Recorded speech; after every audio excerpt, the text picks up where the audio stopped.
Jam saya bilang, Bapak Ibu sekalian, saya mau ajak Anda 5 menit coba menjadi jenazah. Pak, tolong ceritakan pengalamannya kepada jemaah jadi jenazah 5 menit. Itu dia pegang mic, gemetaran. Ustaz, saya tobat, saya durhaka sama orang tua, saya nggak sholat, saya pernah mengadakan pelatihan teman-teman sekalian di masjid yang besar. Masya Allah, mungkin seperti ini, malah lebih besar. Lantai 2 juga seperti ini dan penuh. Di lantai 2 itu ada banyak ibu-ibu akhwatnya. Saya bicara masalah kematian selama 2 jam, materi lengkap. Kemudian setelah itu sebelumnya saya bilang sama panitia tolong supaya lebih hidup suasananya, siapkan kebutuhan jenazah. Meja, kain kafan, sama menyan-menyannya semua. Kemudian di sebelah masjid buatin liang lahat. Baik Ustaz, dibuatlah. Selesai saya ceramah 2 jam, saya bilang, Bapak Ibu sekalian, saya mau ajak Anda 5 menit coba. Saya bilang, Bapak Ibu sekalian, saya mau ajak Anda 5 menit coba menjadi jenazah. Ada yang mau? Sempat ada yang angkat tangan depan saya. Kebetulan ini teman kita ini, saudara kita tukang batu. Adiknya dia kembar anak SMA, sering ikut pengajian saya gitu. Dia hadir juga. Dia bilang, saya Ustaz. Baik, silahkan. Pak, saya minta tolong satu hal ya. Kalau Bapak naik nanti di atas meja ini, dibungkus dengan kain kafan oleh panitia, tutup mata Anda dan bayangkan Anda sudah mati dan dengarkan apa yang saya ucapkan. Baik Ustaz, baik. Saya juga bilang sama panitia di atas masjid waktu itu, ibu-ibu, silakan kalau ibu mau coba, panitia tolong bantu. Saya sudah pandu waktu sebelum pengajian. Ringkasnya adalah dia naik. Subhanallah, begitu dia naik, Bapak Ibu sekalian, orang ini naik di atas meja, begitu tutup matanya dan ditempelin kain kafan di pipinya. Ini kain kafan asli kita beli. Ditempel di pipinya, langsung dia nangis. Nangis dia, terisak-isak. Lalu kemudian panitia taruh tangannya di dadanya, harus dibungkus gitu kan. Lalu saya bilang, Pak, coba renungin sekarang Anda sudah mati dan hiruk-pikuk di masjid ini ada orang nangis. Kebetulan adiknya dia yang kembar ini, murid saya, duduk di sebelah kiri kanannya dan membayangkan benar kakaknya meninggal. Mereka betul-betul menangis gitu. Ada jemaah-jemaah juga yang lain pada nangis. Hanya saya bilang, hiruk-pikuk masjid ini yang sedang menangis, ada yang sedang ngobrol, ini anggap di rumah Anda pada saat Anda meninggal dunia. Dan Anda tidak bisa protes. Gak bisa bilang saya tidak mau, jangan ribut, gak bisa lagi. Udah. Panitia pun menaruh tangan kanan di atas tangan kiri, kita nggak bisa protes taruh di dada. Dibungkus dengan kain kafan pun nggak bisa.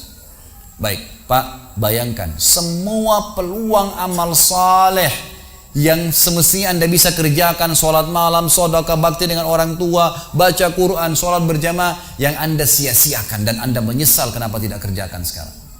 Dan bayangkan semua peluang dosa yang Anda tidak sia-siakan. Kesempatan zina, berzina, kesempatan dusta-dusta, kesempatan riba-riba, semua dikerjakan. Dan Anda tidak sempat taubat dan Allah akan hukum Anda sekarang.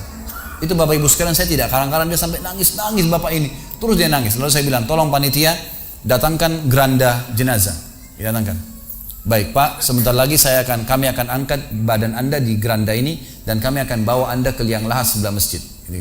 Diangkatlah dia. Saya bilang, Pak, renungin, resapi tubuh Anda kesentuh dengan geranda ini.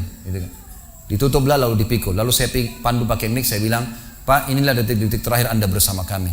Terus sesalin perbuatan-perbuatan dosa yang Anda pernah lakukan, peluang-peluang ibadah yang Anda sia-siakan. Sampai tiba di luar masjid, saya turun ke liang lahat, saya buatin sendiri tanah, kemudian saya buatin gubernur, lalu diturunkan dia. Setelah diturunkan, saya suruh tutup matanya, kemudian ditutup dengan kain. Saya keluar, lalu saya pakai mic, saya bilang, Pak, buka matanya. Inilah rumah Anda sekarang. Walaupun rumah Anda 1000 kali 1000 meter di dunia, kembali ke 1 kali 2 meter. Ini tempat Anda sekarang. Dan sebentar lagi malaikat akan datang menanyakan kepada Anda pertanyaan-pertanyaan yang Anda sudah tahu. Selesai. Berapa mungkin sekitar hitungan detik. Ini semua proses kurang dari 5 menit teman-teman sekalian. Lalu saya bilang, buka. Dibuka kain tersebut. Lalu saya bilang, teman panitia bantu Bapak ini keluar. Keluar dia. Waktu dia keluar dari kuburan liang lahat itu teman-teman, sempoyongan.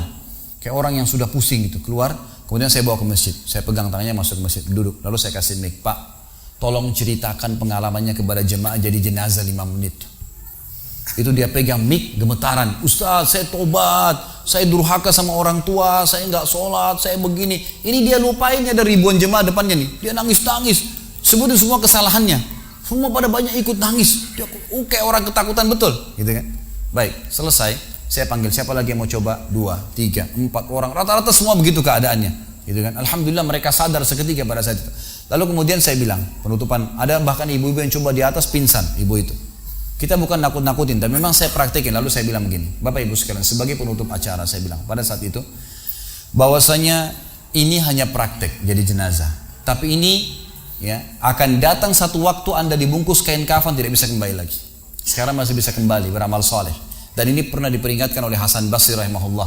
Beliau pernah ngantar jenazah diikuti oleh seseorang. Lalu Hasan Basri tanya, wahai fulan, kalau seandainya jenazah ini tiba-tiba hidup sekarang, apa yang dia kerjakan? Kata orang ini, tentu dia akan sholat, dia akan puasa, dia akan ngaji, dia akan kerjakan ibadah-ibadah. Kata Hasan Basri, kenapa? Dia bilang karena dia sudah mati, dia tahu nilainya ibadah itu. Kata Hasan Basri, yang kau ucapkan benar, tapi yang di depan matamu ini tidak bisa hidup lagi. Kamu sekarang masih hidup, kerjakan seperti dia kalau dia hidup. Jangan tunggu itu, gitu kan? Ingat teman-teman, pujian teman, ancaman teman, atau orang sekitar kita hanya sepanjang lidahnya. Kamu hebat ya, kamu kaya ya, kamu gagah ya, kamu cantik ya, sepanjang lidahnya demi Allah. Mau apa itu? Apa yang mau direbut? Orang-orang setengah mati sholat malam sejam 2 jam, besok ceritain ke orang hanya butuh pujian sepanjang lidah dia. Untuk apa? Teman-teman yang suka riak nih, saya ajarin caranya gampang. Ada caranya gampang. Kalau anda besok pagi mau cerita kepada teman-teman anda di kantor atau tempat, saya tadi malam sholat malam, gak usah tunggu besok pagi setengah mati, ngantuk-ngantuk nanti malam bangun. Jam 2 malam sebentar datangin rumah teman yang jadi target, ketok pintunya, nih saya mau sholat, lihat ya, selesai, gitu kan. Untuk apa nunggu besok setengah mati, gitu kan. Gak ada gunanya riak, pujian orang sepanjang lidahnya, jangan, gitu kan. Gak ada gunanya. Jadi teman-teman sekalian, sadarilah mati akan datang dan jadilah seperti Bilal radhiyallahu anhu, sahabat Nabi yang mulia. Waktu ditanya, "Ma ra'yuka bil maut?" Apa pendapat Anda dengan kematian? Kata beliau, "Marhaban bil maut." Selamat datang kematian. Apa yang saya mau takutin? Apa yang dia mau takutin kalau selama hidupnya dari bangun tidur sampai tidur semua ketaatan? Pastilah terbalik, orang rindu, gitu kan? Orang mukmin itu rindu. Waktu terjadi perang Yarmuk tahun 14 Hijriah. Waktu itu dipimpin oleh Khalid bin Walid dengan di situ di dalam pasukan ada Sa'id bin Zaid. Sa'id bin Zaid salah satu yang dijamin masuk surga. Teman-teman bisa nonton serialnya di website di www.khalidbasalamah.com, ada serial sahabat. Saya ceritakan di situ ceritanya. Jadi kata Sa'id bin Zaid, waktu kami berhadapan dengan pasukan Bizantium, Romawi, Nasrani ini, mereka jumlahnya 120.000 orang, dipimpin oleh pendeta-pendeta dengan salib-salib yang besar dari emas. Lalu mereka memukul pedang-pedang mereka di perisai mereka sambil melantunkan yel-yel mereka sehingga membuat kami pun sempat nyali kami ciut, gitu kata Sa'id bin Zaid. Lalu subhanallah, datanglah Abu Ubaidah bin Jarrah, pimpinan perang yang lain, mengatakan, ya, muslimin beginilah, begitulah, semangatlah, pahala jihad disampaikan. Lalu tiba-tiba ada satu orang yang membakar semangat kami. Satu orang, dia datang mengatakan, wahai Abu Ubaidah, pimpinannya, wahai Abu Ubaidah, saya sekarang sudah tidak sabar, mau mati syahid, saya mau masuk sekarang ke sana. Gitu kan. Ada pesanmu untuk Rasulullah SAW? Ada pesan tidak untuk Nabi? Saya sudah tahu saya akan mati nih. Kata Abu Ubaidah, sampaikan salam kami dan kami memperjuangkan agamanya.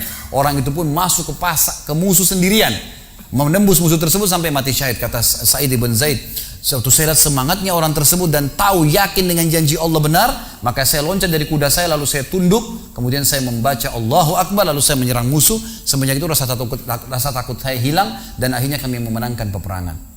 Jadi memang teman-teman sekalian, mati itu akan dilaluin. Dan memang mati sebuah pintu, kita harus laluin. Tanpa mati tidak bisa. Tapi orang beriman tahu, mati itu justru kebahagiaan buat dia. Karena semua yang bertahun-tahun dia kerjakan, dia akan panen di sana. Semua kehidupan abadi ada di sana, maka dia rindu dengan mati. Tidak perlu takut, gitu kan? Toh akan datang. Jadi harusnya difahami masalah-masalah seperti ini. Baik.